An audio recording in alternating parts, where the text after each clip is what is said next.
The left-hand heel has been removed.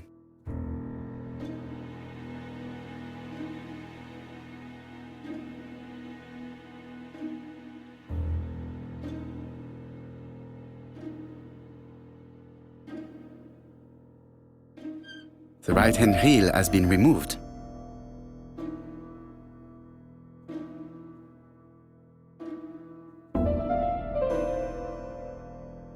Something is blocking the ribbon.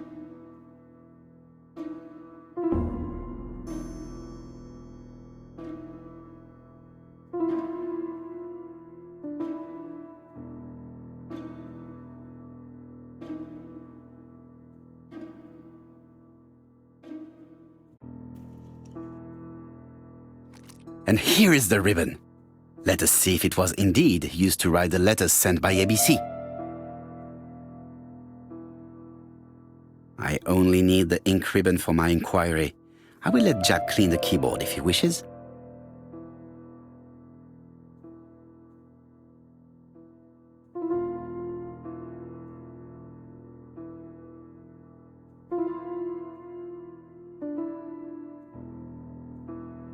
All the letters announcing the murders were written on Cust's typewriter.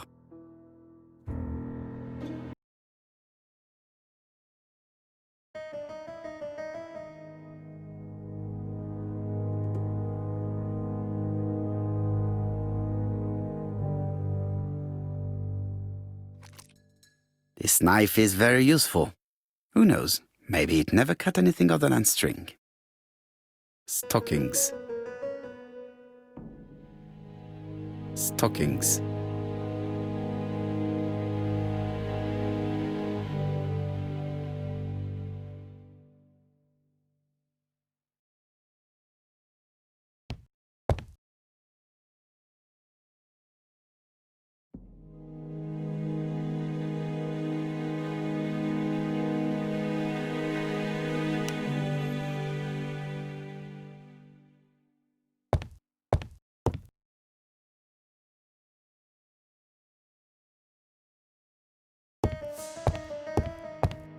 ABC guides, enough to sign about a dozen murders.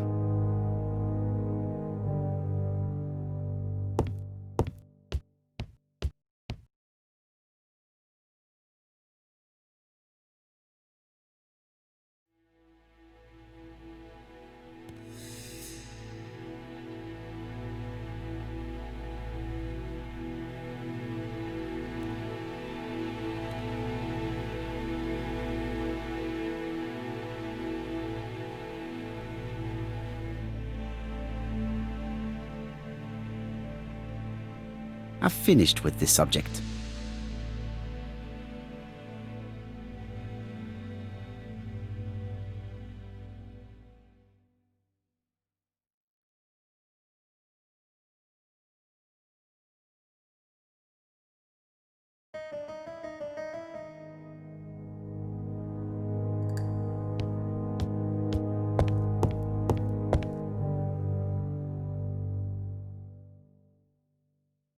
The least we can say is that Mr. Cust is not very concerned about order and balance.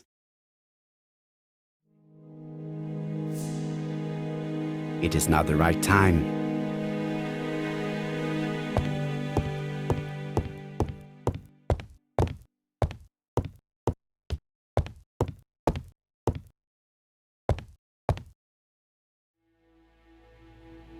This dark stain, it could be blood, but goodness knows how long it has been there.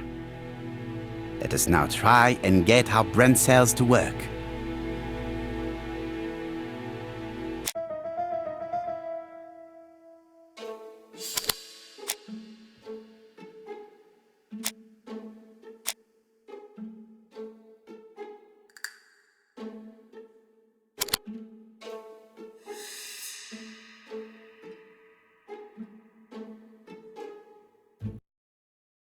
The register shows that Cust did not sleep at the guest house on the day of the murder.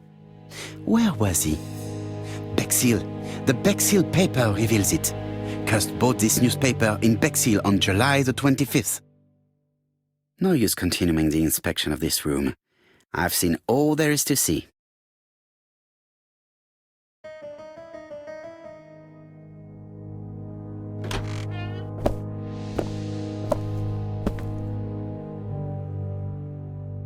Goodbye, Mrs. Marbury. Thank you for your help. Bye. Ah, Chief Inspector. I was about to leave. Good evening, Chief Inspector. Welcome. Please excuse me, I must go to the kitchen. I'll leave the key of Mr. Cust on the counter. I'm sorry I'm late. I've spent ages with the Doncaster police. And you? I have established one fact. On 3 occasions, Cust was at the scene on the day of the crimes.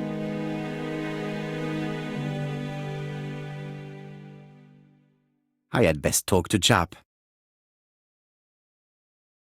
I've listened closely to what you have to say, Poirot. For me, there's no doubt Cust is guilty. Do you have any element that might prove the contrary? That is what we're going to look for. Let us now try and get our brain cells to work.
The evidence against Cust is overwhelming. His presence at the scenes, the knife, the blood-stained shirt, the ABCs in a box.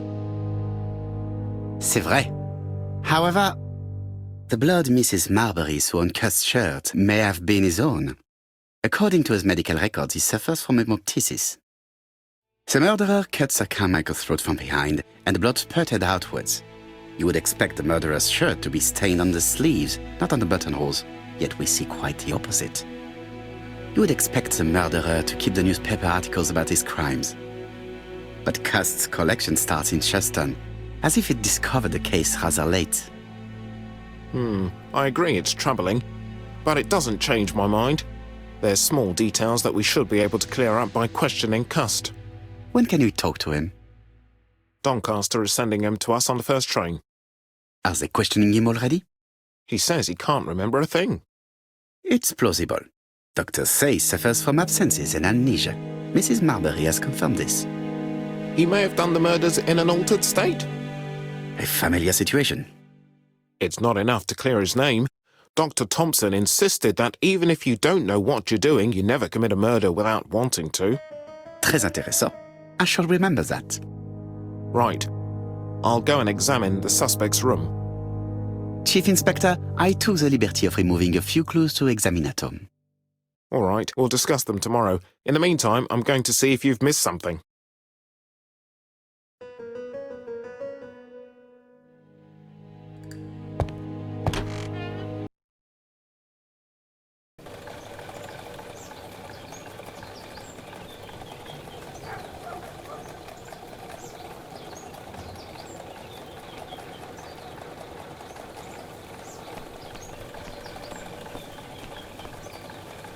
To Scotland Yard, please.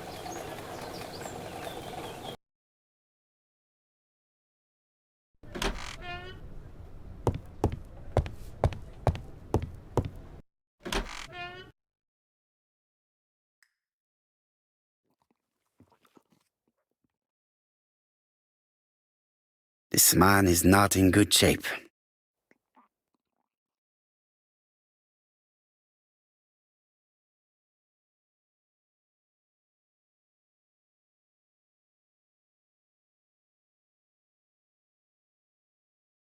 He is worried and very tired, and other police have been hard on him.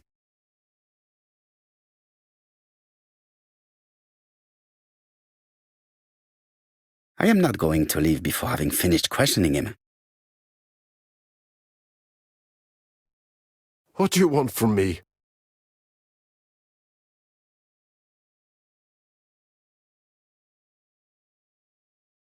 Good day, Mr. Cust.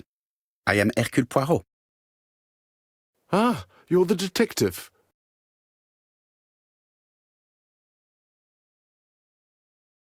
Yes, I am the person you have been sending the letters to. I didn't write these letters. I've already said so.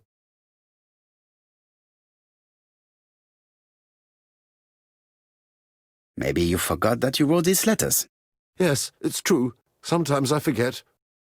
Maybe I did type them.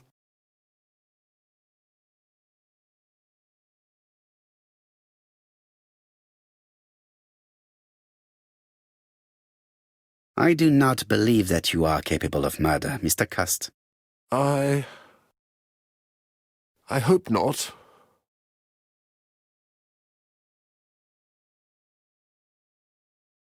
You suffered during the war. It's true. I was wounded. I suffered. But the army was the only place I didn't feel inferior. No questions. Just orders to follow. But ever since you were wounded, you have absences, bouts of amnesia. And headaches. Professor Clark treated you. Yes, a few years ago he really helped me with my burned throat.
Of course, you never considered killing a doctor who took such good care of you.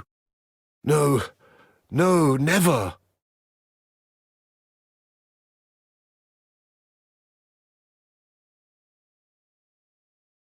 You were seen at all the crime scenes. Yes, I was. I travel a lot, but not for pleasure. I am terribly unwell in trains. But I had to respect my engagements. My employer gave me very precise written instructions about the towns I had to visit. Let's see. The company you claim to work for, Silky Legs, has never heard of you. And as for these letters they sent you, they were written on your own typewriter. The company sent me the typewriter when I started working for them. Yes, but the letters were received afterwards.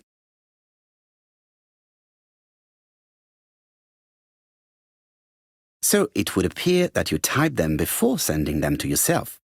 I don't remember. Good God!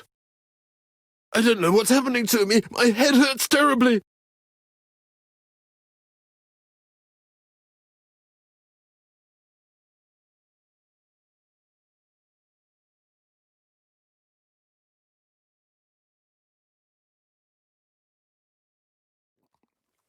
He is prey to a terrible anxiety. Is it remorse? Or simply the pressure of the questioning and the train journey? He is prey.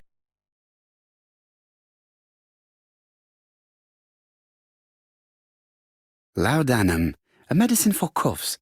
It is.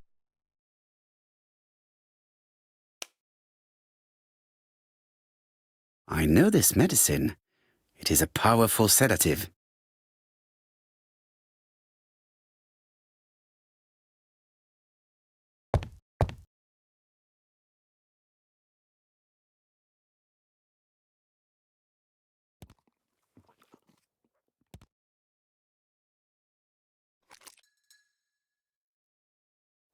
Take this.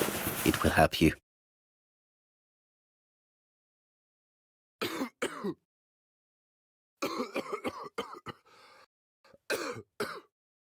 Oh, I think I'll be fine. Let us see, Cust. Look at me. You know very well that you committed these murders? Yes, I know. But I'm not wrong in saying that you do not know why you committed them. No, I don't.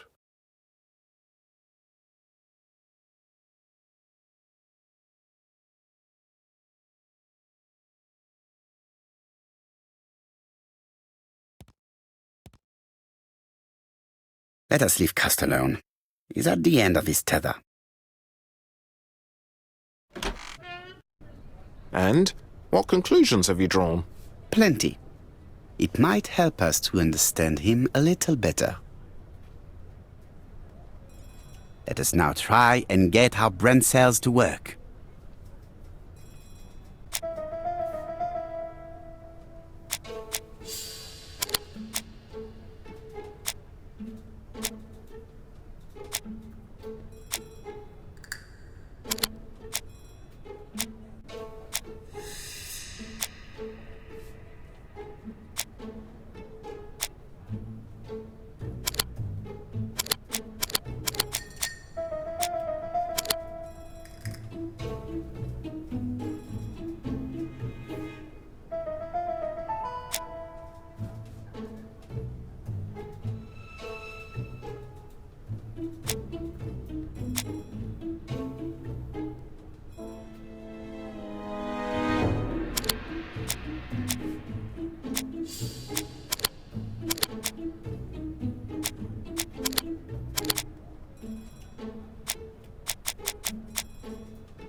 I don't see any clearer than before.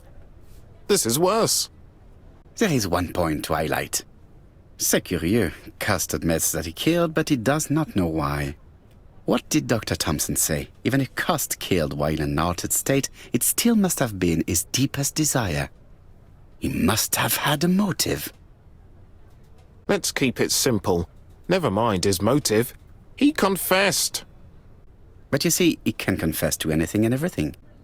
He denied the murders and then confessed to them. He confirmed that he never typed the letters. Then, with great ease, I managed to get him say quite the opposite. Come on, he behaved like a guilty man. He lied to his landlady. Because deep down he believes himself guilty. From the papers, he noticed that he had always been at the scene of the crimes. He must think that he killed and then simply forgot what he had done. How can you be so sure? Let us look at his psychological profile. You will understand my point of view.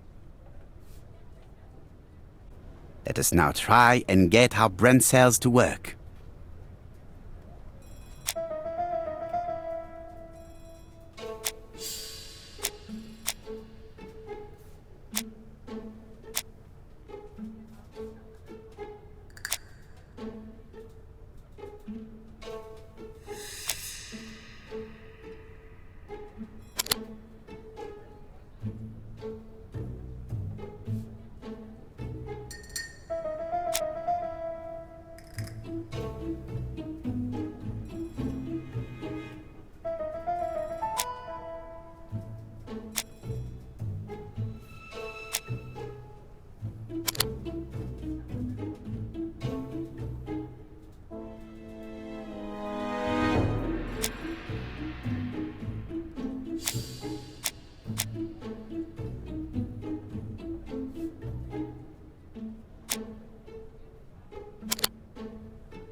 You see, Cust's character is quite the opposite of the murderer's. But if he's a madman, can we really talk about his character?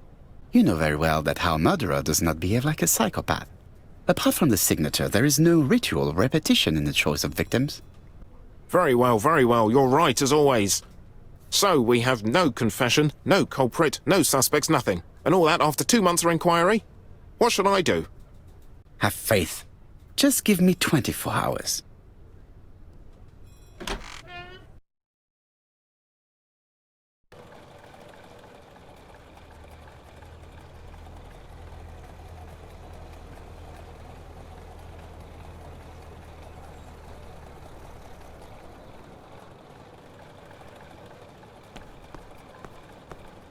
To Whitehaven, please.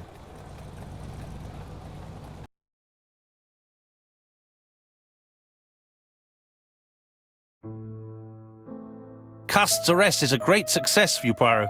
It's all clear now, except maybe 1 or 2 details. Details. Ah, mon ami. The devil is in the detail, as we say. Excuse me? Patience, Hastings. Everything will be clear once our guests arrive. Best be prepared. Slip a revolver into your pocket before they do. A revolver? But Poirot, what are you afraid of? Trust me. It is important you carry a weapon for this meeting. I will lend you mine. What about telling me what you have in mind?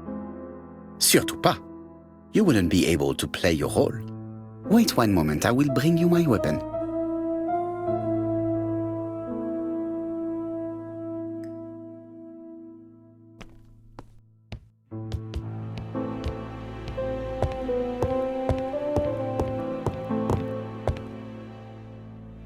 The white ammunition are blank cartridges.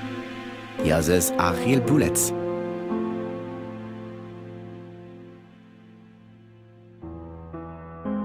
The revolver is loaded with blanks. I still have time to choose real bullets. The revolver is loaded with blanks. I still have time to choose real bullets. The revolver is loaded with real bullets. I still have time to choose blanks. The revolver is loaded with blanks. I still have time to choose real bullets.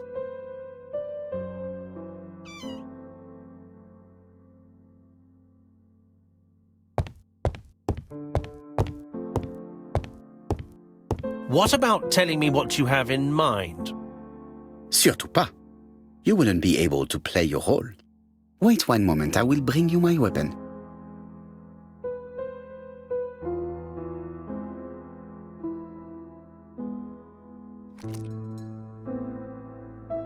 Voila, I entrust you with my weapon. It has hardly been used, it is almost new.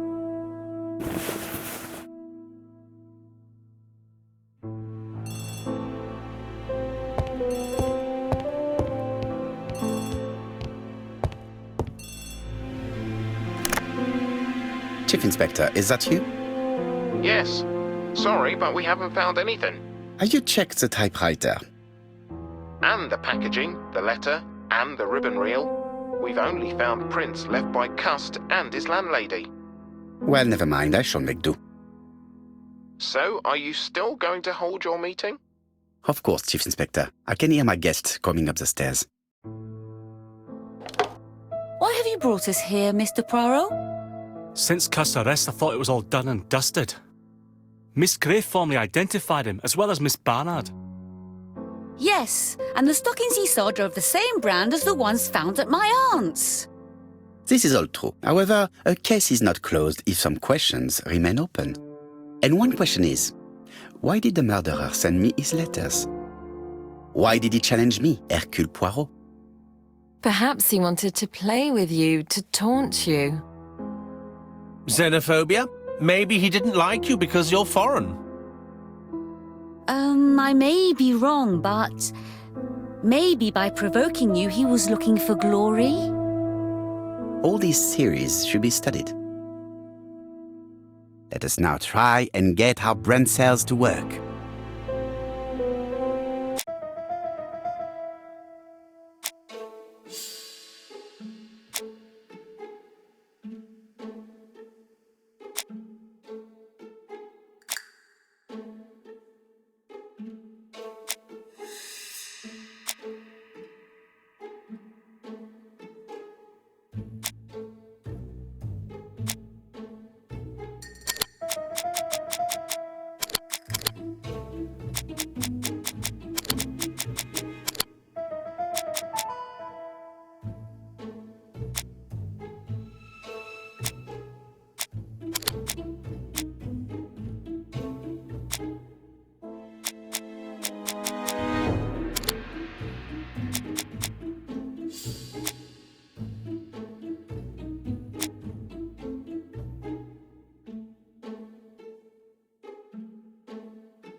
Is everything clear now?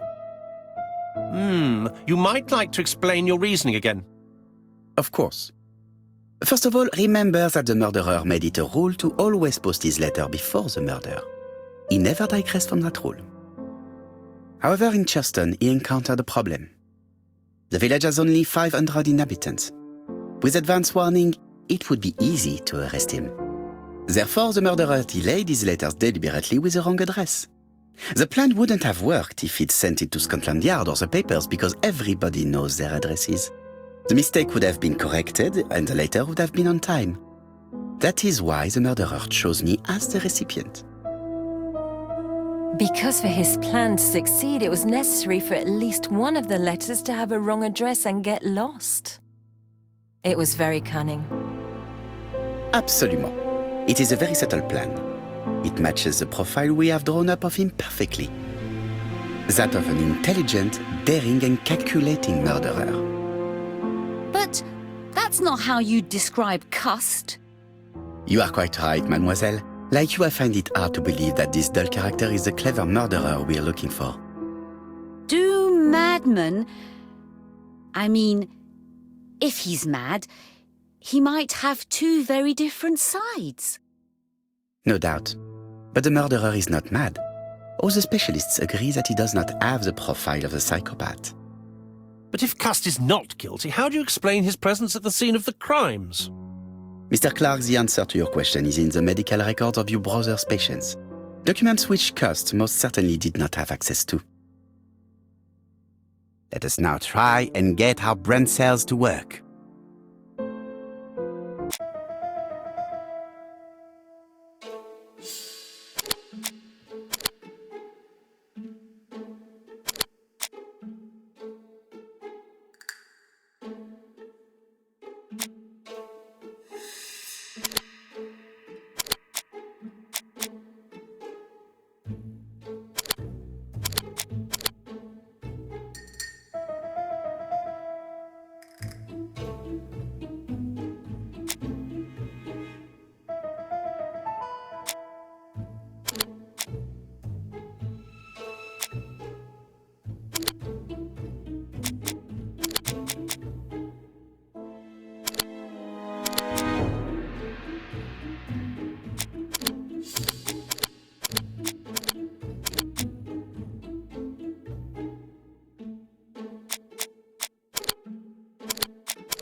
Dr. Clark's patients' records provided a very useful list of potential victims, sorted by alphabetical order.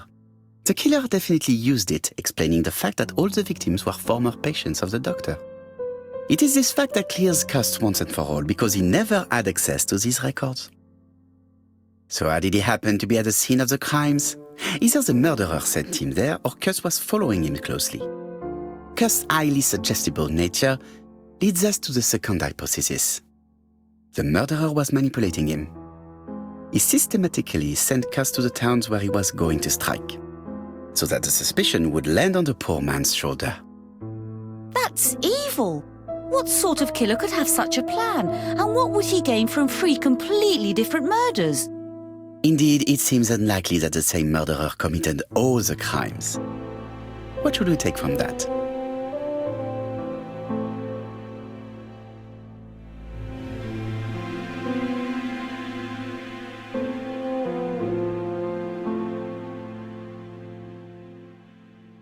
Just one murder was of benefit to the murderer, the others were just diversions. On reflection, there is only one conclusion. The murderer killed once out of interest, and twice to divert our attention. This reasoning points at 2 potential culprits. Franklin Clark. Donald Fraser? Yes, mademoiselle. That's good thinking. Mr. Fraser may have killed Betty out of jealousy. Mr. Clark may have killed his brother in order to inherit his large fortune. Both have a motive. But Donald did not have access to Dr. Clark's records.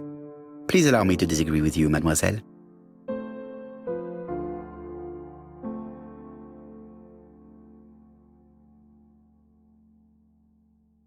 He works for Court and Brunskill, one of whose clients was Sir Carmichael.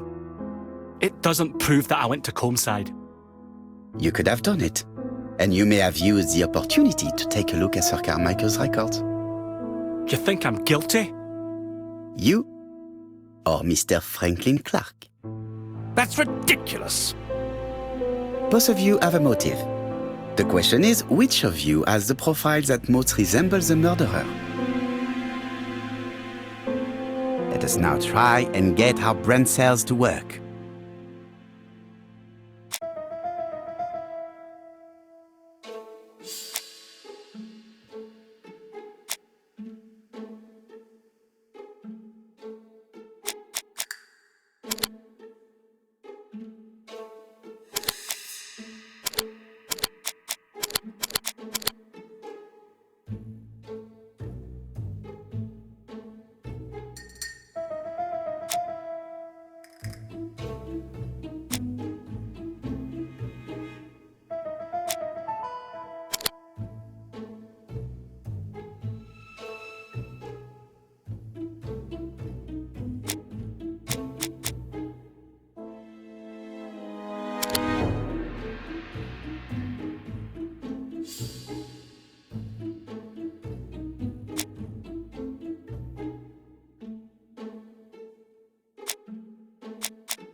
Ladies and gentlemen, Donald may share many character traits with the murderer, but he does not have his cold indifference. He has a temper. It is hard to imagine him planning anything. Also, jealousy is his motive, and crimes of passion are rarely planned. Right, I suppose it's my turn to be subjected to the same scrutiny. Absolument, Mr. Clark. Let us now try and get our brain cells to work.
As you have all seen, there is a disturbing similarity between Mr. Clark's profile and that of the killer. In actual fact, it is exactly the same. Mr. Poirot, your psychological studies are interesting, but your conclusions do not add up. Why would I have wished my brother's death? The inheritance is lawfully mine. I just have to wait. No, you had to act quickly.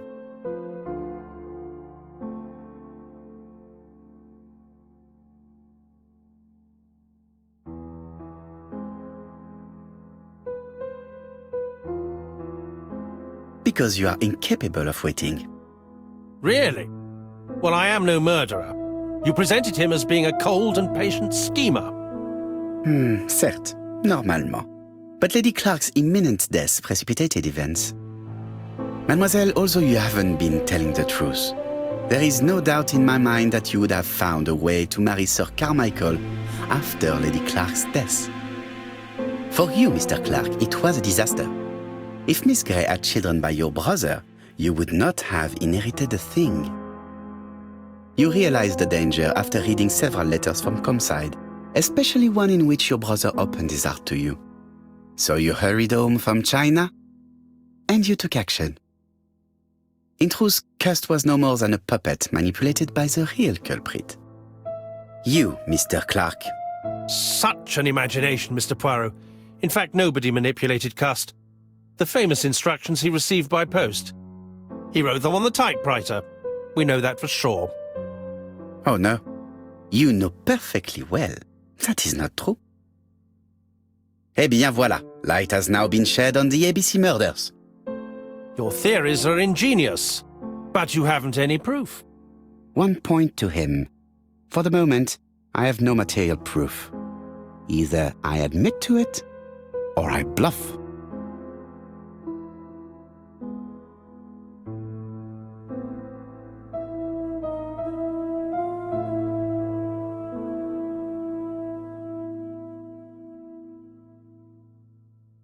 One thing proves it.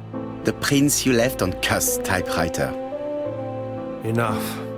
Oh, of course you wiped the typewriter before sending it. But not carefully enough. Scotland Yard has found your print along with those of Cust. I understand why you never wanted to lend me your new typewriter, and why you were searching through your brother's things. And the hole you dug on the moors. What did you hide there? The knife you used to kill your brother? Game, set, match. You win, Mr. Poirot. But it was worth trying.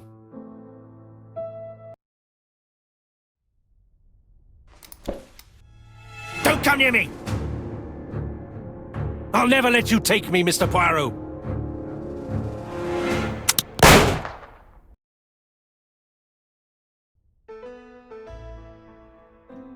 I'm sorry, Mr. Clark, there is no easy death for you. I expected your reaction, so I used blanks. I'm sorry, mademoiselle, but your second chance has been lost. Franklin Clark will never inherit his brother's fortune.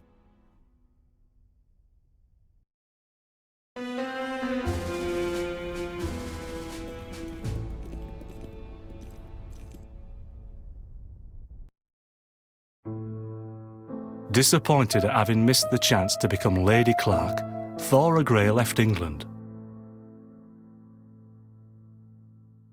Donald Fraser and Megan Barnard married. On Poirot's recommendation, Mary Drower started to work for Lady Clark. The elderly lady's condition suddenly took a turn for the better. And a few months later, to Dr. Logan's great surprise, she was back on her feet again. According to this eminent physician, it appears to be an extremely rare case of spontaneous remission. Lady Clark has enjoyed very good health ever since.